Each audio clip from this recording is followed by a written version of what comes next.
আসসালামু আলাইকুম। আশা করি সবাই বেশি ভালো আছেন।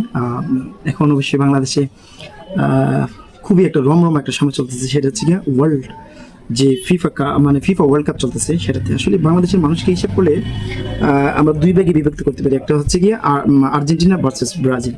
আমি সবার প্রতি রেসপেক্ট, সবার প্রতি শ্রদ্ধা রেখে আমি সুনির্বন্ধন ভালোবাসা রেখে এই কথাটা বলছি।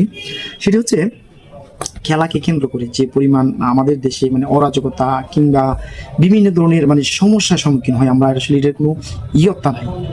যখন খবরের কাগজে কিংবা কোনো ইলেকট্রনিক্স মিডিয়াতে শুনি বাবার 30% জমি বিক্রি করে কোনো একটি দেশের পতাকা প্রদর্শনী করা হয় মাইলকে মাইল, তখনই আপত্তিকর, তখনই খুবই বিরক্ত লাগে। তখন জাতি হিসেবে আসলে আমরা কোন জাতি সেটা আমরা আমাদের মানে খুবই মানে আমার দ্বিধা হয় আসলে ভাবতে।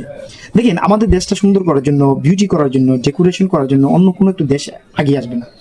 সেটাকে এগিয়ে আসার জন্য বা এই দেশকে উন্নত করার জন্য আপনি করতে হবে।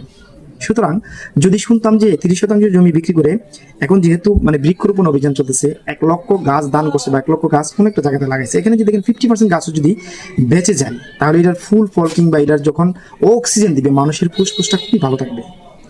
ওয়ার্ল্ডের শুধু নট অনলি দেশ, ওয়ার্ল্ডের যে মানে এনভায়রনমেন্টটা খুবই মানে শীতল থাকবে, খুবই ভালো থাকবে।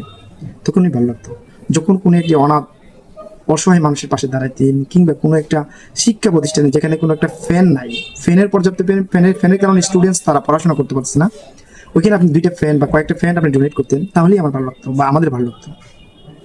এমন কি হচ্ছে, এমনভাবে মানে মারামারিতে লিপ্ত হচ্ছে বা ঝগড়াঝাটিতে লিপ্ত হচ্ছে, অনেক মানুষের প্রাণ যায়, অনেক মানুষের ভাই হারায়, কেউ মা বাবা হলে তার সন্তান হারায়, এইভাবে হচ্ছে। কিন্তু বিষয়টা এত বাড়াবাড়িতে না যায়, যেহেতু খেলা চলে রাখা দরকার, এটাকে তো অ্যাক্টিভ করে মানে কোনোভাবেই অরাজকতা করার দরকার মনে হয় না।